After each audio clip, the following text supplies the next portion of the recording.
Greetings, adventurers, and well met. Master of Dungeons here, the Master of Dungeons Twitch channel, twitch.tv/the Master of Dungeons. It is Tuesday Dungeons and Deliberations, where we talk about things with D&D. We'll usually be talking about some world building, doing some character creation, talking about different things for Dungeons and Dragons, especially to help new players and new DMs. We'll usually answer questions from the viewers in the the Twitch chat. Otherwise, we just work on different projects and such like that out on Tuesdays.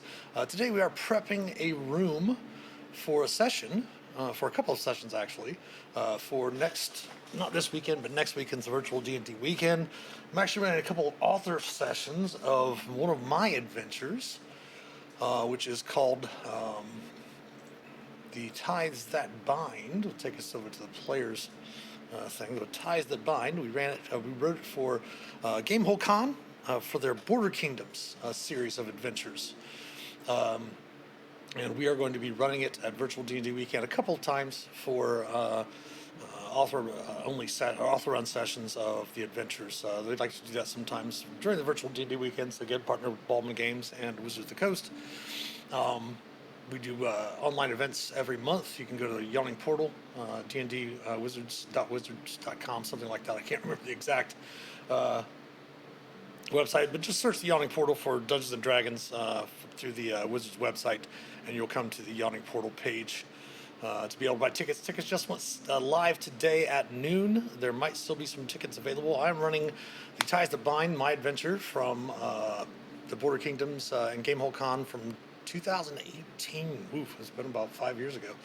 And then I'm running a special Tier 3 event from the new Bigby's Giants book. There's an adventure in there for level 16 characters. We're running that. We're also running a couple of modules, or a couple of the adventures from the Keys from the Golden Vault.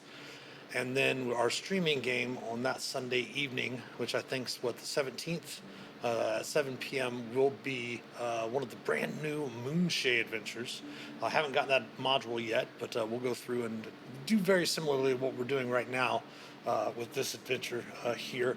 The first thing I decided to do was go ahead and just get my monsters done and out of the way. We already put our maps in here as well. We went ahead and put a map of the Border Kingdoms for the players to have an idea of where they're at. Most of this adventure takes place around Imrys. Right in there, in the Talda Vale area there. We also have our 3 maps that when we had just gotten Campaign Cartographer 3 Plus Pro, we started messing around, so we went ahead and created some different maps for each one of our sections. We're going to go through and probably put some dynamic lighting on here in a little while. And then, of course, we already did the dynamic lighting for this final little dungeon crawl towards the end of that closes out the adventure. But right now we're working on the DM workshop. I always have a DM workshop page in my Roll20, just kind of like a tokens page that you would get, for example, if you were playing like one of the hardcovers that you purchased through Roll20, like Tomb of Annihilation or Keys from the Golden Vaults, from the newer stuff. But I always just do a DM workshop page to be able to bring my things in. This, of course, I had to create a brand new page, a brand new game room, I should say, for this. So we're just populating the monsters right now. We have a few monsters that are specific for the adventure that are just kind of reskinned. We have like one of the main bad guys here. He's got the cool thing is he's got a double-sided token. He doesn't show up as the bad guy, and eventually the characters find out that they're the bad guy of the adventure. Not really by choice. But the adventure does have to do, it's the first one in the overall campaign of the Border Kingdoms and what's been going on there since 2018. Then, of course, we had a Sellsword Wizard, which is basically a reskinned Goblin Devastator. We had a Sellsword Warlock, which is basically a reskinned Warlock of the Fae. And then we have a Sellsword, which is basically just a reskin of a Hobgoblin Captain, just for some NPCs. Then we've got some other NPCs we want to add in here. And I'll just show you, if you happen to have the monster manual, like for example, I have over here monster manual, Mordecai's Monsters of the Multiverse, for some of these different creatures that came from there. Our Sellsword, being that was Hobgoblin Captain, came directly from the monster manual as well. So let's go through and start working on finishing up some of the creatures. Let's see here. We got the Death Knights, Death Blocks, Deathlock Whites. This is a tier 2 adventure, by the way. And going back through, it was one of the first adventures that I had written for organized play. I'm noticing that some of the, pardon me, creatures are just a little bit weak. For tier 2, now that I've had a lot more experience running Adventures League, writing adventures, things like that, this character, Martin, was actually initially was a Hobgoblin Devastator that was reskinned, but I actually just went ahead and changed him to a Necromancer. Again, you don't have to run the adventures as written, like raw for rules as written, but you can always substitute monsters and things like that. So I'm just going to go ahead and change him to a Necromancer. And then the Cell Swords were initially Black Earth Guards from Prince of the Apocalypse. I just went ahead and used a Hobgoblin Captain. About the same hit points and armor class, but they have some really cool different abilities in that way. We still got the Warlocks. We've got to bring in a Spectre and a swarm of Rat Grubs. So we're going to go over here and search Spectre. Now again, I have all of these monsters in my Roll20 already. You might have to create your own creatures, especially if you don't have any of the special books. But we already gone through creating those in a previous stream and video, so you can check those out. But basically, if you have the monster manual, you can just pull it into your game. It actually populates it in your journal already for you, putting the Spectre in there. I always have my monsters always come in that they do not whisper rolls. I do have to sometimes go in and recheck that they to add their tiebreaker to the initiative. I just always do that. That way, there's not any issues there. The Spectre's in. We'll pull it down into the creatures here. Oh, the Spectre is already out there, so we'll go like this. Make sure that you can see it, that we can see its nameplate, and that the characters can see its hit points. We'll update the default token, and our Spectre is now in the game. And then we need a swarm of Rat Grubs.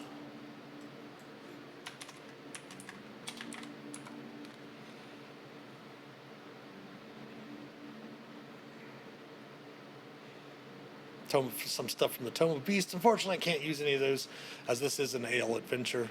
We'll do some upcoming streams later on about using things outside when we go to do some homebrew stuff later on. There's a monster. There's a swarm of Rock Grubs from Ghost of Saltmarsh. We're going to use, since we are doing this for an AL campaign or an AL event, we do need to use the most recent rule of it, which is Morning King's Tale of Foe, or Monsters of the Multiverse. So we'll pull the swarm of Rock Grubs in.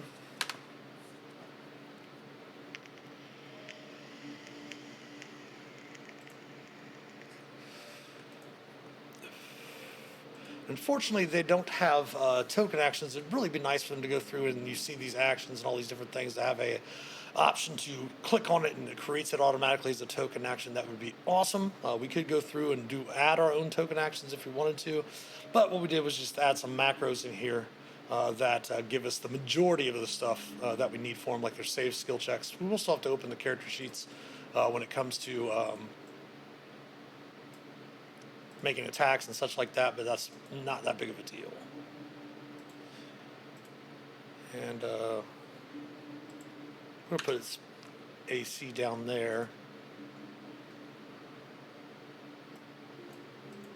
And then we're going to hit save for now. We're going to open up the swarm of Rat Grubs in here.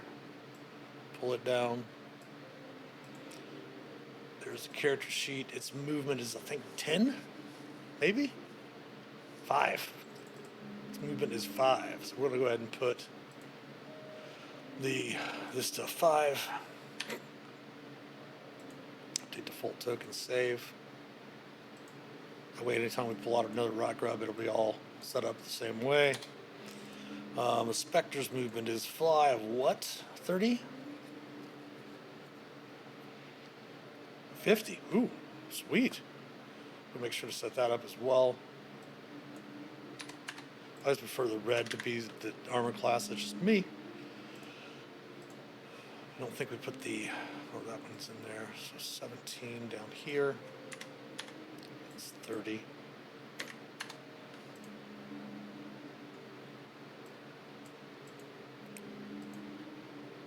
Oops. Update. Update. Default token. After we get some of this boring stuff in here, we'll go through. Now what we're going to do is I'm going to go ahead. Hey, Sapichu, how's it going? Not too bad. Just started up a little bit ago. Just going through prepping a Roll20 room for a session.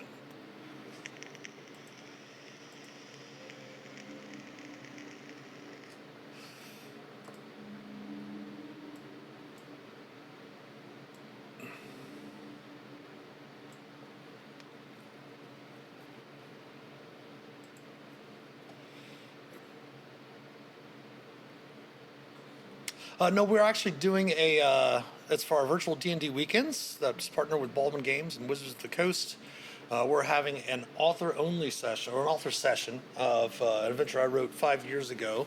I'm running two 4-hour sessions of this as well. So that's what we're setting up this room.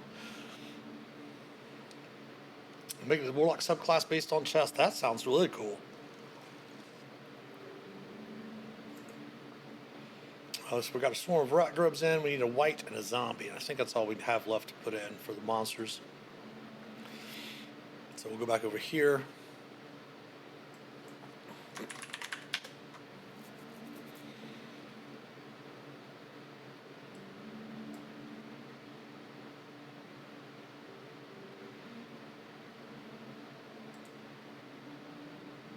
Yes, we do that every month. We run virtual D&D weekends. Let me find the website here. You can actually go buy tickets.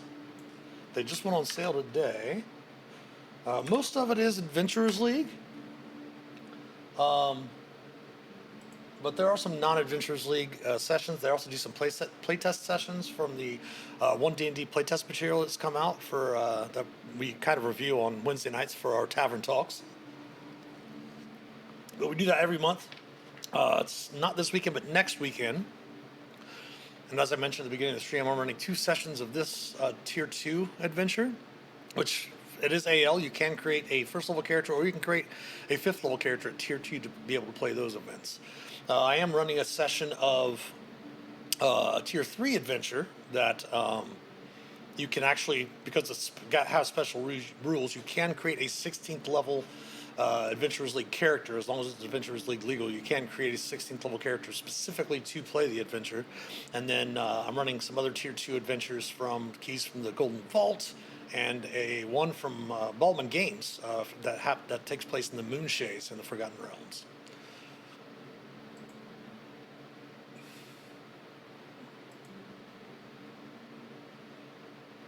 Pact of the Grandmaster, nice. Oh yeah, that'd be really, really cool. Repositioning the movement of the people on the battlefield, that'd be a really awesome way to play a warlock. We have all that done there. We got the white out of the field.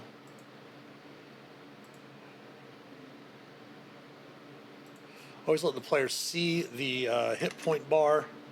They don't see the actual numbers, but at least they'll have an idea then of how much damage they've done. That way I don't have to continue to describe it to them. I always let the players see their own, everyone, in a party at least, I let them see the total of hit points and such.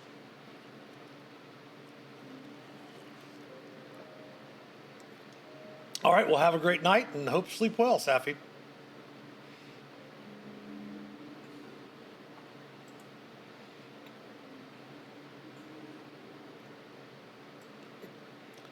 Move the white down. Grabs the zombie.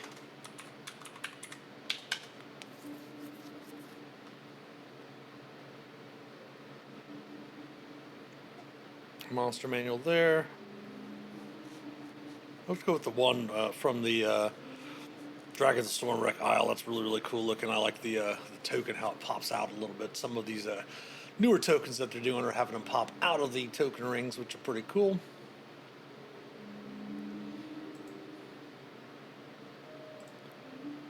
And again, I always, as I said before, I don't ever whisper rolls when I'm running on Roll20, mostly just because, again, as I mentioned before, it helps me with my improvisation, especially in combat, because I never want the characters. At least this is again, these are all my opinions of how I play the game, and doing it after 40 years of running D&D games. But I am not a fan of letting the dice fall where they may anymore. I used to be. I am more oriented with this more interested in the story and getting the characters as the heroes. So I do my best to not have characters really die in the game. Really, in Adventures League, it's really not that big of a deal anyway, because at the end of every session that you play, you can always bring your character back from the dead. But I still like it to be more the threat, like the fear of their characters being killed off, is more. I always found more invigorating for the players. At least their responses back to me are.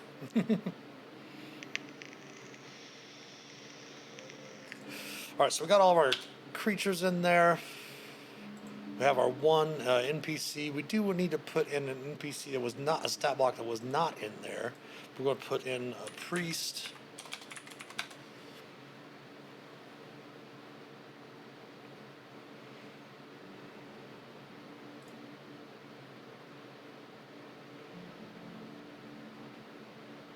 Challenge rating 2. Perfect. Okay.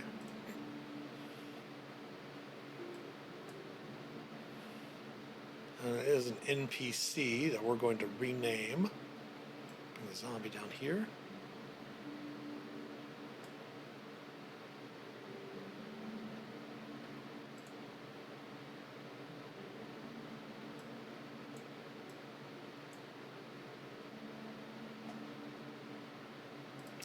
And let's go back up here.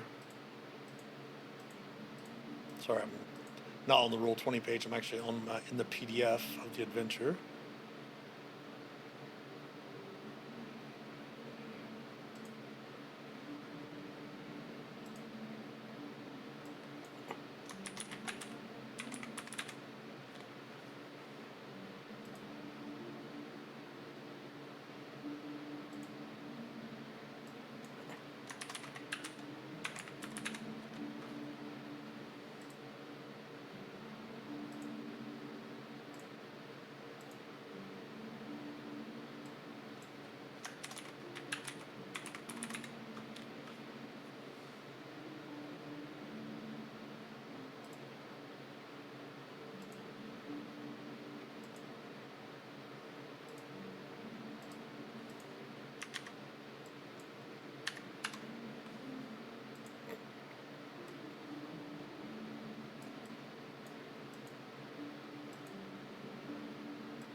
And we need to make a new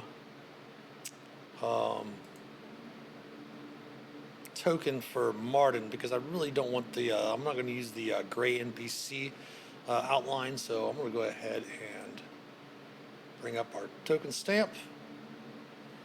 Grab the picture we want of Martin that we had earlier.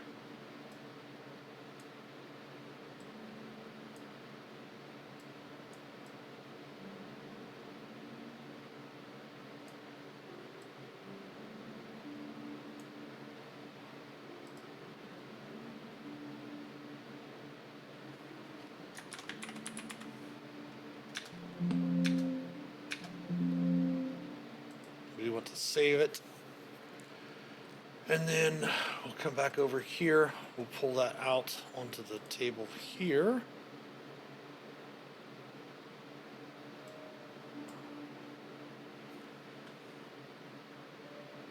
We'll have to do a whole nother thing for it there. We're going to go make a rollable table. I'm going to edit this one.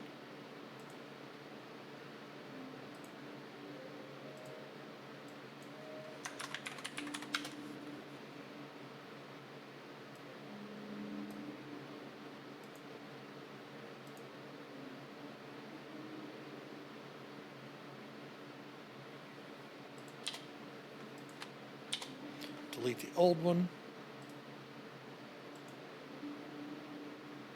Come back over here to our rollable tables. We're going to put the token out there. There's our token. Click and have it represent Martin. Perfect. I'm going to open up, that was 110.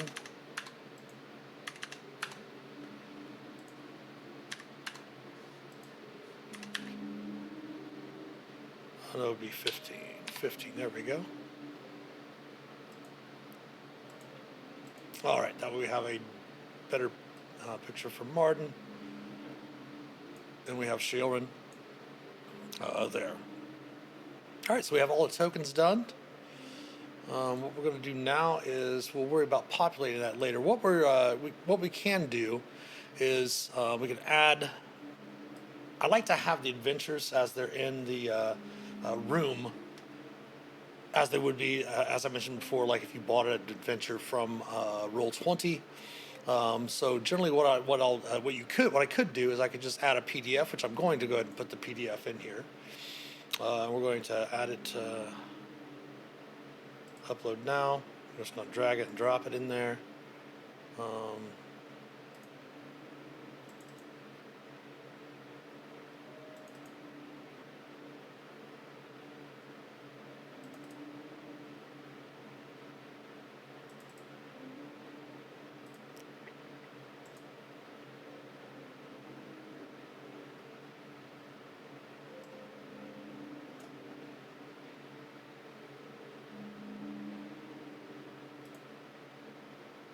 So it's going to upload that PDF for us.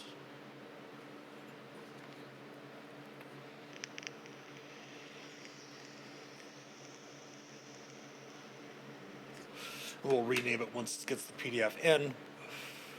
But we're just loading the PDF in there as a extra thing that we'll have to refer to while we're running the adventure. We're going to go ahead and put them actually into its own folders, have their own handouts, things like that, have handouts with the magic items and all of that stuff for the players.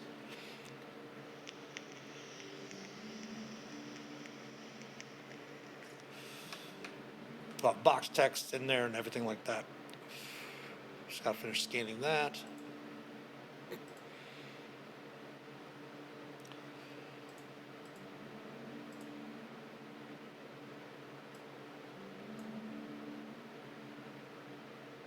I'm going to go ahead and put it as a single adventure. So now we have, we can go to each one of the pages and have the adventure in here. If we need to refer back to it in case we did miss something. We're not going to show it to the players because obviously it's just for us to have. We'll go ahead and import a few things over as well.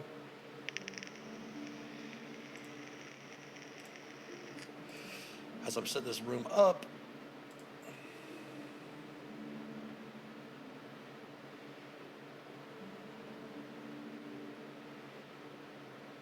pull from the Keystone Golden Vault.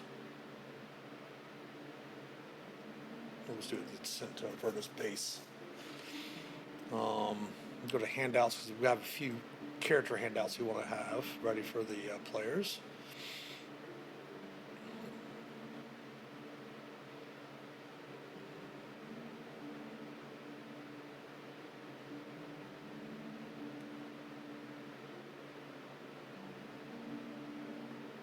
Oh, we can make that one our own.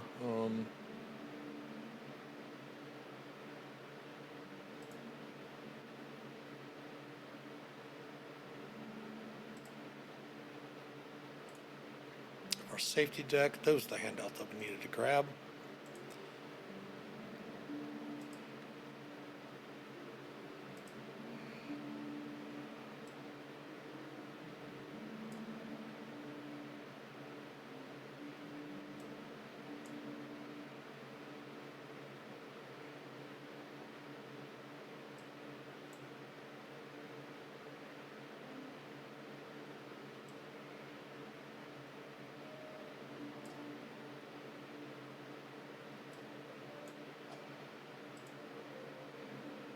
Add folder.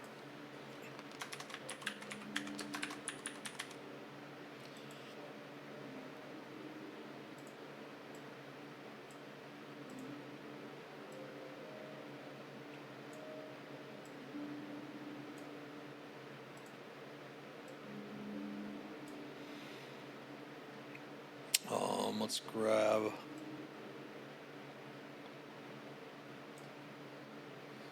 Even though the characters can create their own character sheets, now in Roll20 they've added that option in there.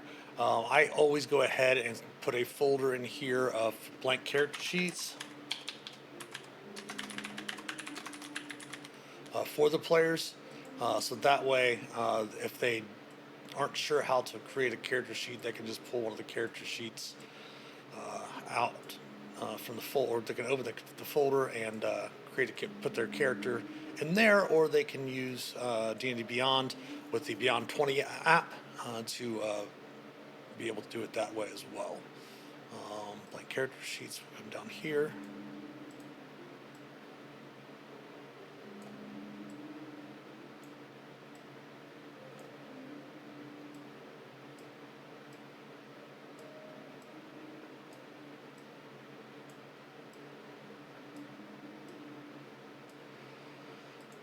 We'll put in a folder for spell templates. Oops.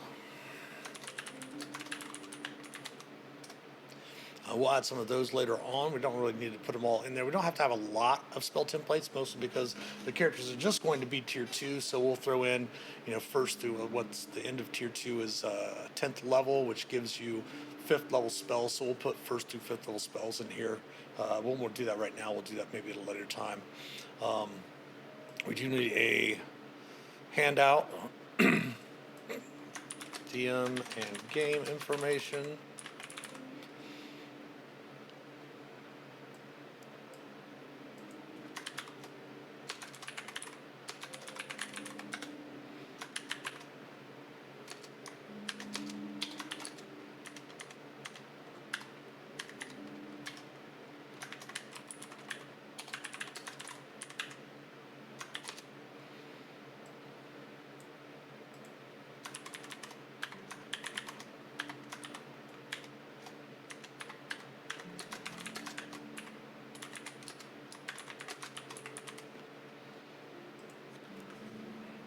Make sure that's players. Make sure that's in all the players' journals.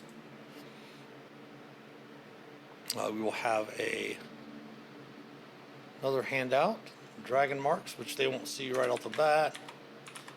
For every adventure that you play with Bulbin Games at Virtual D&D Weekends, you'll get what's called a dragon mark code. You can turn that code in and get cool stuff. For the more games you play, the more dragon marks you'll acquire, and be able to get things like exclusive games, t-shirts, things like that.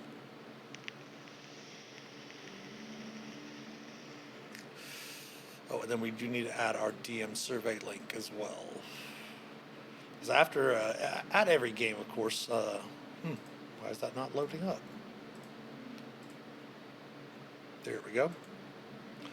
They do want everybody to make sure that everyone's having a good time, and that the DMs are doing a great job of making sure the players have a good time. So they always have players have the option of turning in a DM survey link. Just passed it.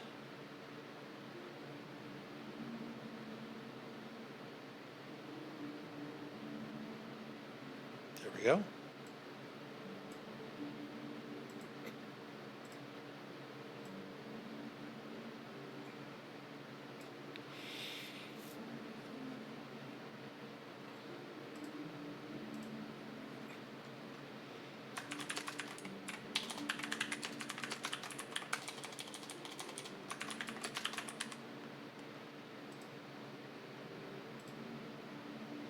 All right, so we'll go ahead and start putting in the adventure. We'll also have like a folder for magic items, things like that. This adventure does give out some interesting, fun magic items. We've got, let me see here. Here we go. It does give out a Mace of Disruption, which is pretty nice. It's got a spell book from the Necromancer.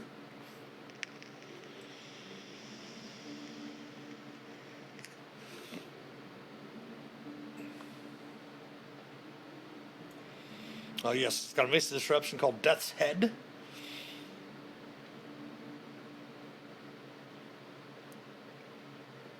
And then it also has a spell book, and it gives out some potions as well.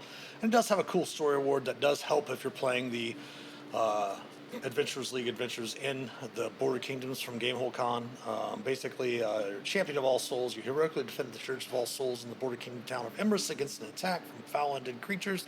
The clergy of all the different faiths that worship there are greatly indebted to you. Whenever you are adventuring in and around the town of Emrys, you can visit the Church of all souls, and regardless of your faith, request one spell a day from the spellcasting services table for free, as if you had the Acolyte background. The only cost paid for the spell is the base price for the consumed material component, if any is required. Once you have used the story award 5 times, remove this feature, but keep the story award. It might be of use in the future. I'm not sure if they did anything else with the Champion of All Souls story award, but who knows? I'll have to check out some of the other adventures. I've been working on the adventures for the Dreams of the Red Wizards and did some Moonsea stuff, and I've written a second adventure, tier 3 for Gamehole Con, but it's been a little bit since I've checked those out. But we're going to go ahead and put the credits on here first. We always do the credits in there. Add handout. Oh, no, just do a handout.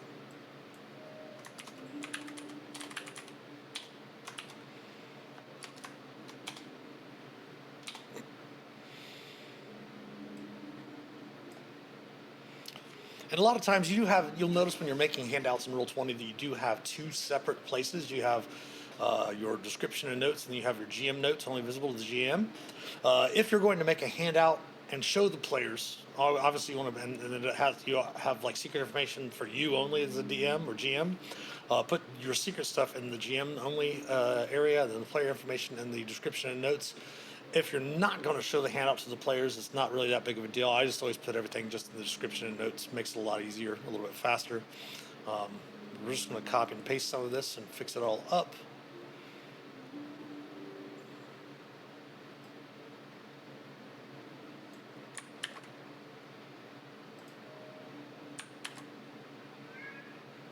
And then my familiar's woken up.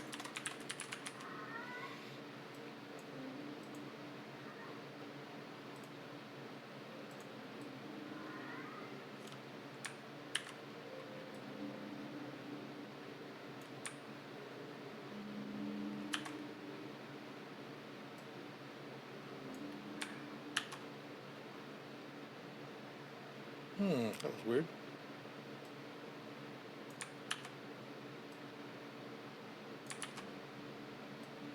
Well, these aren't the current Adventurers League Wizards team or the current Adventurers League administrators, but they were at the time that the adventure was published.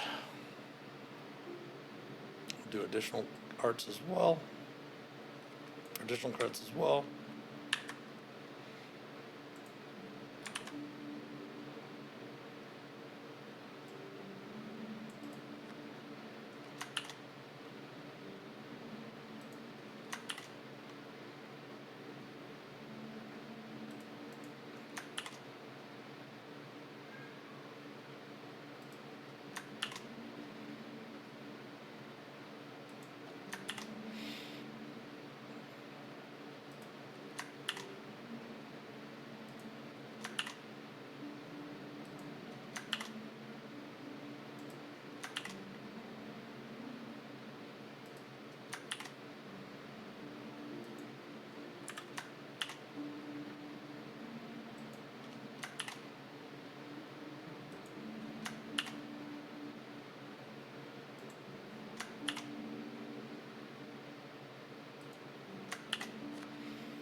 It's good to put down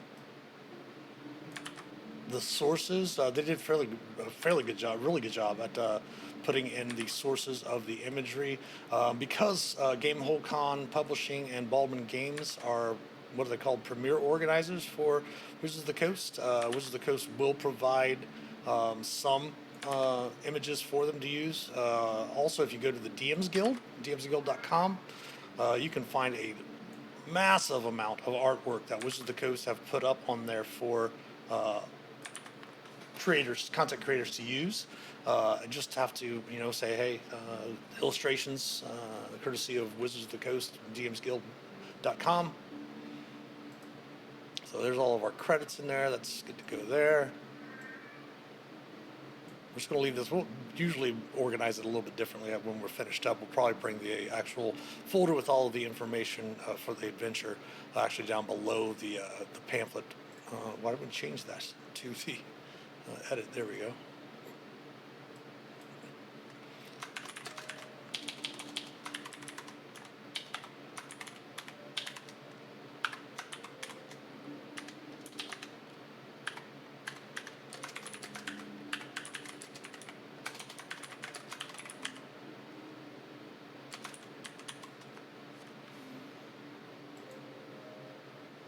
There we go. So we got credits done. We'll add another handout.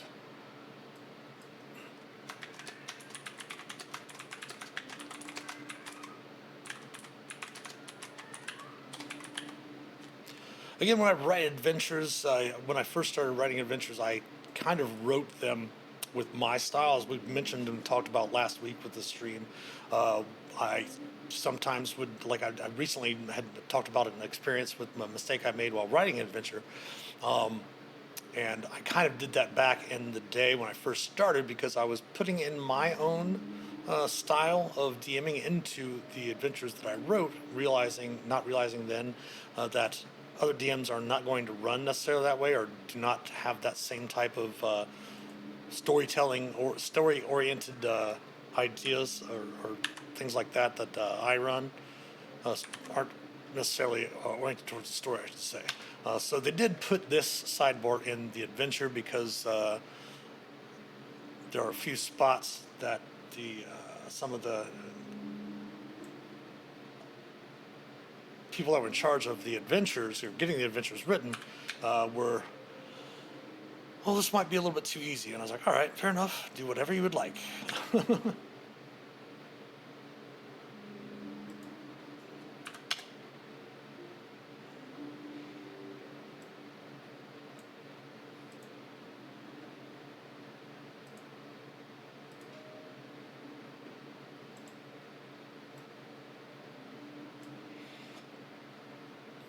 Then next up we have another viewer. Welcome in. Adventure Primer.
Yes, they used to have what's called the CCC modules, adventures, and such like that.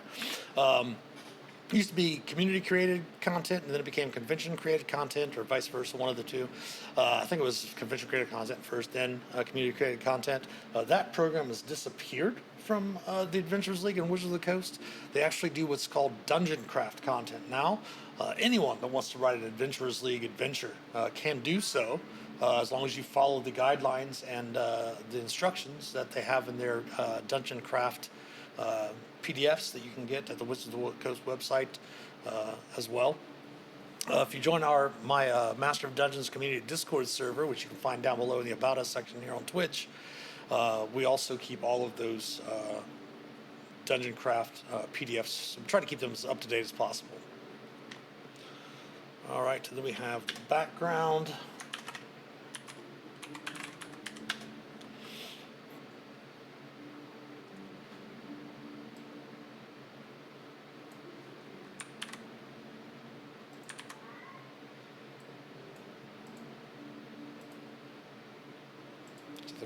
to add a 3.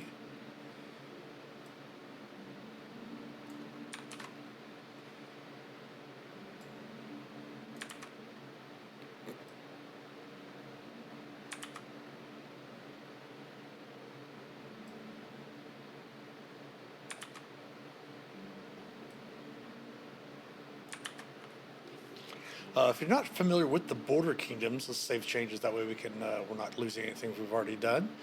If you're not familiar with border kingdoms, an area far to the south, the Forgotten Realms, north of Chult, where it is an area where there are always kingdoms changing over and over all the time, and there's constantly wars going on. Think like medieval Europe, with this king or grand duke attacking this area, going up against the knights and the castles and different things there, all the while in a fantasy setting and such. Then we do have a sidebar here. And what I do for sidebars is I actually set mine up just a bit differently. Most of the time, you'll have it set up as a quote, or you can set up like a table. What I'll do is I'll put sidebars in the quotes area. And then what I'll do for box text is I'll actually create a table with just one single column and row, just one little box, and then I'll fill that with the box text. That way when I'm reading them, or other people reading them, they can understand that it's a box text area, that these are sidebar areas.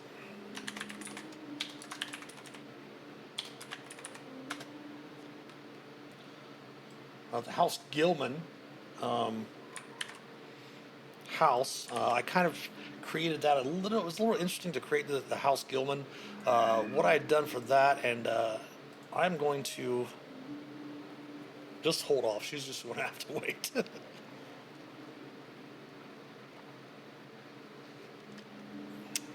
But I had a few sessions back in the day, way back in the day, like late 80s, early 90s, where we had been playing the Forgotten Realms. I'm going to say mid 90s maybe. We were playing the Forgotten Realms, and we had some friends that we based most of our adventures around Cormyr, which I love. Cormyr, it's one of my favorite kingdoms in the Forgotten Realms. Too bad we haven't done a lot with it in 5th edition. But we had used the towns of Deadluke and Tierluke for most of our adventuring and most of our campaigns. We had a shared campaign back then. And that's kind of where this House Gilman came from. Well, we're going to remove the style. It's just normal.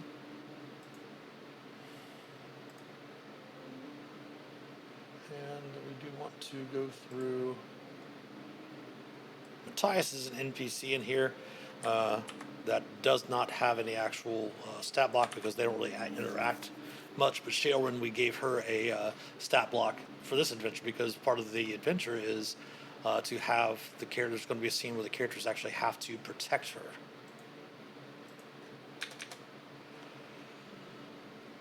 Episode sequence.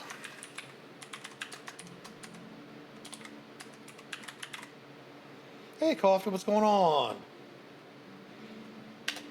Just working on a session for putting together a Roll20 session for an adventure here in a couple weekends. Not this weekend, but next weekend. Where I'm actually running one of my modules for Virtual D&D Weekends. For some players for author-only sessions. Well, thank you. Are you streaming later tonight?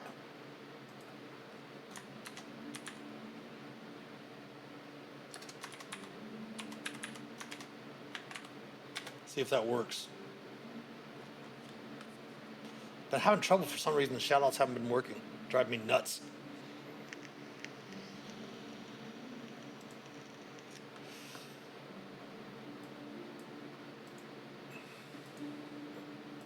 Well, I might have to join up with you if you're streaming later tonight and you're happen to be playing with your viewers.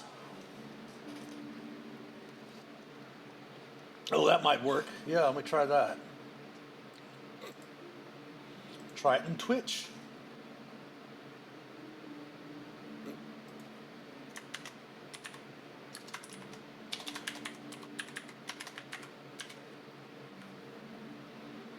Uh, I'll get it fixed. Don't have a lot of streamers that really watch my stuff. Most of the stuff that I watch on stream is I do watch a lot of D&D, but I do watch a lot of live video gameplay too. All right, there. Header. Nope, we'll give that a header 4. There we go.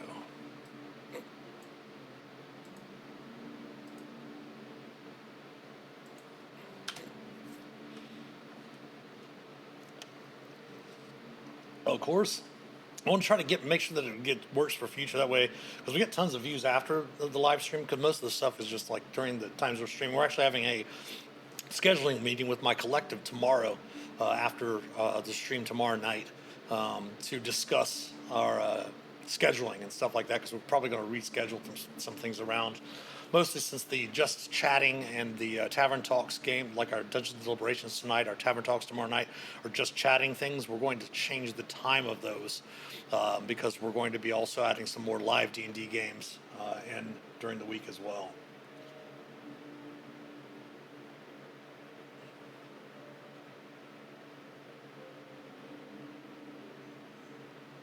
All right.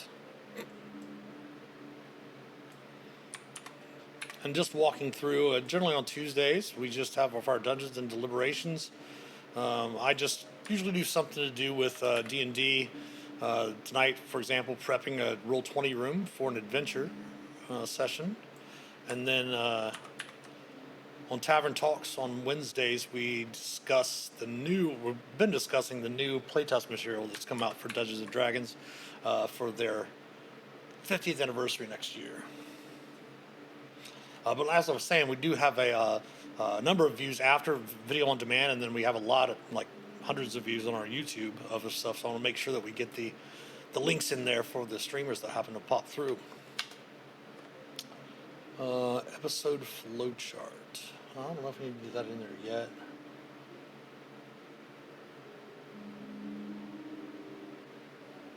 Yeah, we're going to do that separately. All right. Adventure Primer, we got that done. Then we're going to do this.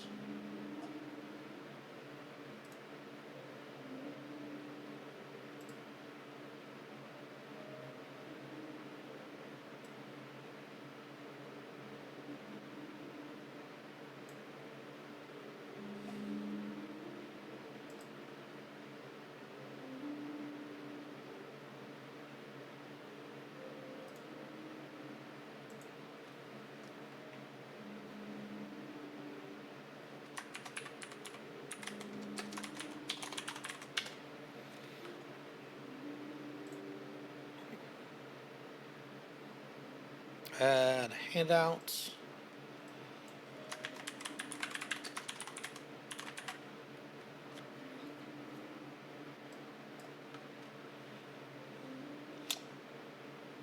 What survivor you're working on now?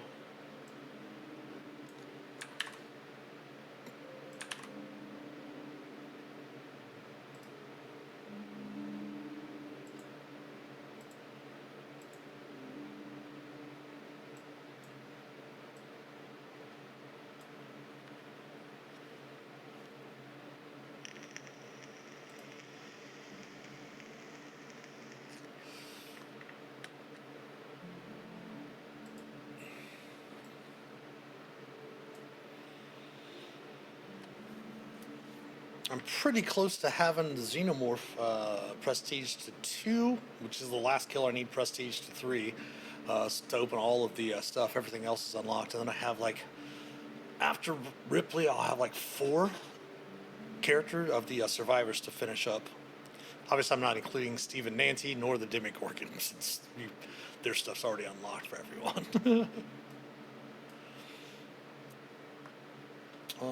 After the adventure flowchart, we have the call to action.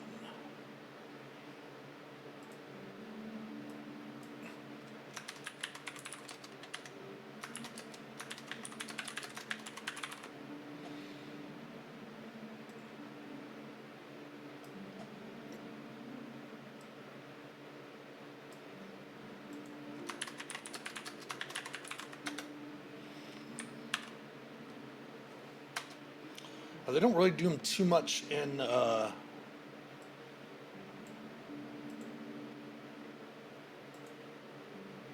hardcover D&D books. They do have adventure hooks, things like that.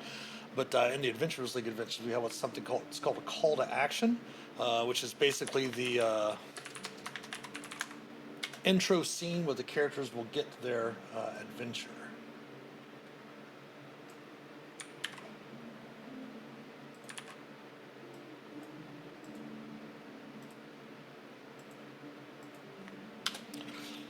These are going to take a little bit longer as these are all bulleted.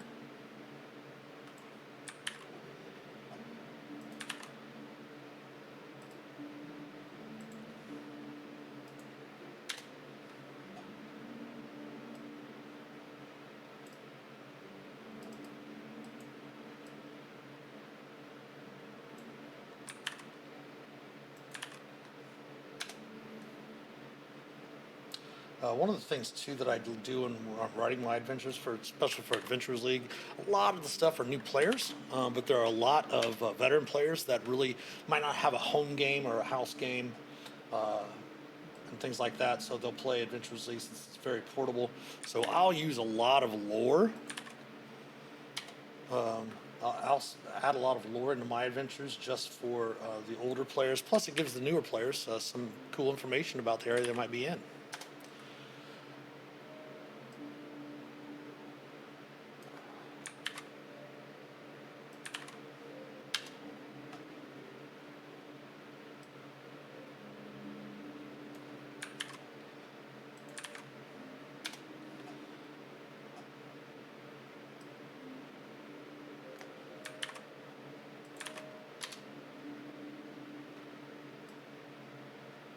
I also did something cool in this adventure that allowed the characters, if they had not purchased any horses by the time they've gotten to this area, this part like tier 2, and this like 5th, 6th, 7th, 8th level, whatever, if they haven't purchased their own horses yet, I went ahead and gave them horses for this adventure, as well as a single draft horse for the carts that they get to keep.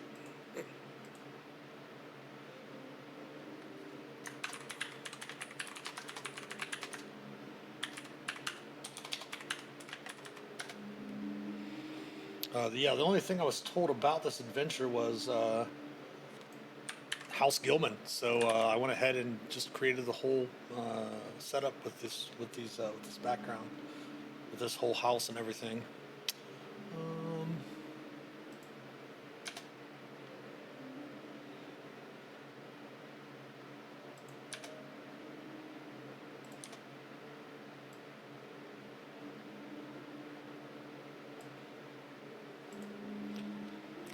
I love her quote, "I know the game of court, dear, I invented it."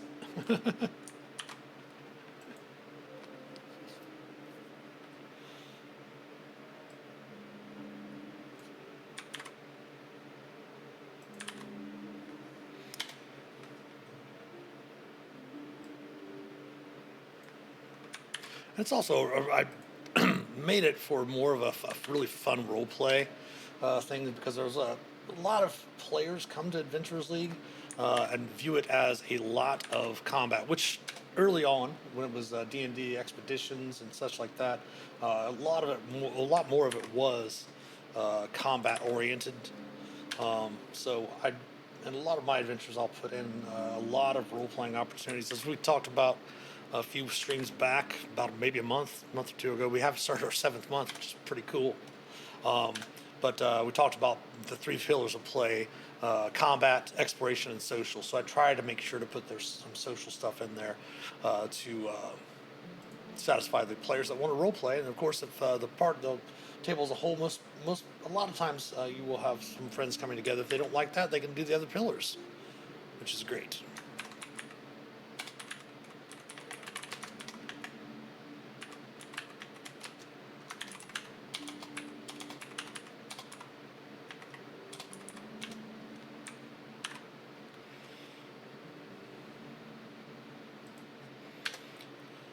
Yeah, I did put a note in there about role playing with Tyus.